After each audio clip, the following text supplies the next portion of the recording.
hanging out with Ruby today. We're outside. She's on free time, just hanging out, sniffing, getting some time in outside.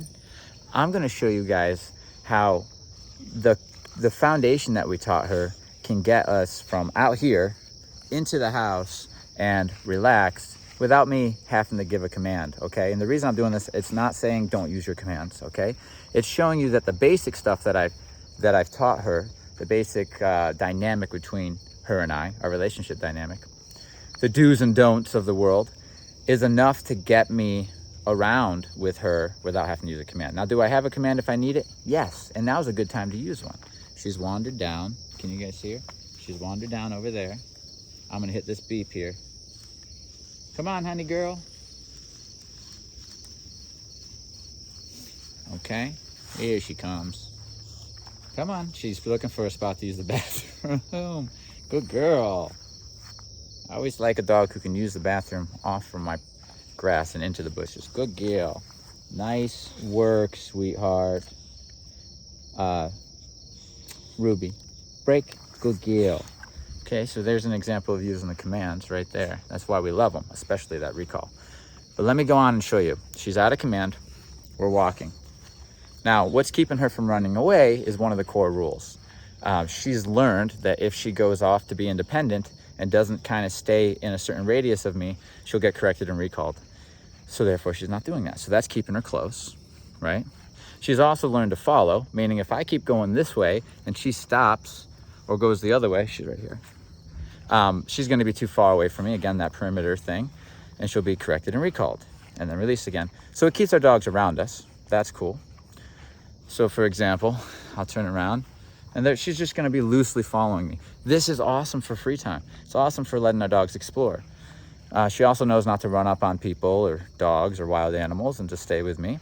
So this is all out of command stuff. This is really cool because we're not seeing behavioral issues outside of the command, which means we're not using the command to fix our behavioral issue. We will use the commands to make our dog super sharp and clean and really convenient to get around the world, and also really convenient to be able to describe to them what to do. Hey, come over here and lay down on that bed, right? But the foundation, aside from the foundation of the commands, is the relationship that the dog has with the handler or the owner and the world around them. Okay, here's another core rule we're about to use. Here she is sitting here wondering if we're coming in. I can give her an informal, which means I don't have to use a command. I can just say, come on, let's go. Let's go. Right? Just a few smooches. Now, here's another core rule. We don't go through doors without permission. So I open up the door. I stand here. She offers a sit because she knows that's what I like. And now I'm just going to release her through. Break. Good girl. And now she's into the house. No command still. Good girl. Now the other rule is like, if we're in a room, don't go leaving the room. Don't pace around the room. So let's see the choices she makes now that we're in this room. I'm gonna continue to move around. I haven't touched the e-collar or anything. And I'm just gonna let her make some choices. It's a good girl. She's choosing to be calm. Now she's following, I'm moving, but let's see what happens here if I kind of do a more human thing, and like sit on the couch or something. Oh, look what she just did. Okay, that's one of the choices that I like. So she says, I think we're gonna be hanging out in this room, so I'm gonna go lay down. This is the stuff. Now, why did she do that? This dog who's here and doesn't listen and is kind of a pain in the butt at home, although very sweet and just a fantastic little girl. She's high energy and she's crazy and she doesn't do this. Why is she doing that? I didn't tell her what to do. One of the core rules is if we're in a room and I'm relaxing, that you need to go relax, right? And another one is you're not allowed to leave rooms. So if we're in this room, she can't just pick up on her own and go into any of these open doors over here or over into the kitchen, right? So what's left for her to do is just relax and wait for me to give her direction.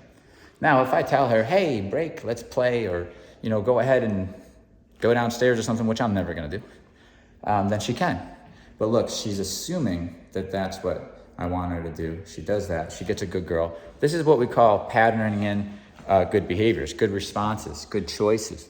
That's my good girl. And she always gets rewarded for that. Now, the cool thing about this is if she did something wrong, like trying to go down the stairs like she did many times when she first got here, that would just be corrected, recall back up, settle her down, and release her again. So she just learns that that's how they learn the boundaries, and we're just consistent with it. So we went from outside, technically off camera, we went potty, and we came upstairs. We sat at that door, we went outside, we turned the camera on, we did our little walk.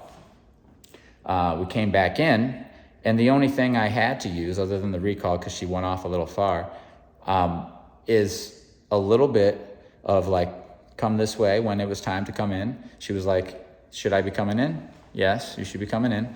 But also just break. I'm just letting her know, break, because she's automatically going into sits at the door. She's automatically coming in and going on down, right? So the point of this video is to show you how those experiences and how that understanding is getting us through the world, not necessarily just leaning on the command, saying, chaining the commands together, and that's how we get through the world, which is, from the kennel, it's heel, all the way to the door, it's sit, and then it's heel, and then it's sit, and then it's break, potty, recall, heel, back to the house. You can do that too, but if you can't do this, meaning letting the dog free and make choices and they're making the good ones, that means that the dog needs those commands, and oftentimes they're fussy because they want to go and mess up. They haven't had the opportunity. They want to, so they're usually fussy in their commands. So they're sitting, they're downing, they're heeling, but they're fussy and they're whiny and stuff, okay? They haven't had enough opportunities to make the mistake. Now you can see, you can tell the type of work we did with her, where she was allowed to make all the mistakes till she has no interest in making any of them anymore. So now I can kind of go through the world without any of those bad behaviors, without even really having to use commands. If I couldn't use them, we'd be okay. Now, that being said, I want to use my commands because that's convenient and it's safe and it's responsible. But this video and videos like this is just to peel back the curtain to show you guys it's not just the commands. In fact, the commands alone, without this kind of stuff going on underneath it, leaves a dog. Well, we get dogs in like this all the time. They're trained, but they don't listen, or they're trained, but they're anxious, and they're nervous, or they're whining, and they're impatient, and they're barely holding it together. Well, that's because they were taught commands, and they're corrected for not complying to the commands. Versus also adding in, before that, allowing the dog to make all the mistakes that's on their mind till they decide they don't want to do them anymore. Then they're happy just to hang around you. Now you know it's time to add in the alternative behavior, which is the command. Sit, down, place, heel. I'm probably forgetting one. Am I? Sit, down, place, heel. Recall. There's 5. So I hope this makes sense. Underneath the commands, we allow the dogs to make mistakes, and we correct them for making mistakes. We even set them up so that they're in a situation where the mistake's waiting to be happen until we can't get the dog to make that mistake anymore. That's when we know our dog's reliable, and we put commands on top of that to give them alternative behaviors and to keep everything kind of smoothly running. Just commands alone, without doing that behavior modification stuff, is going to leave you with a fussy dog, okay? So I hope this was helpful.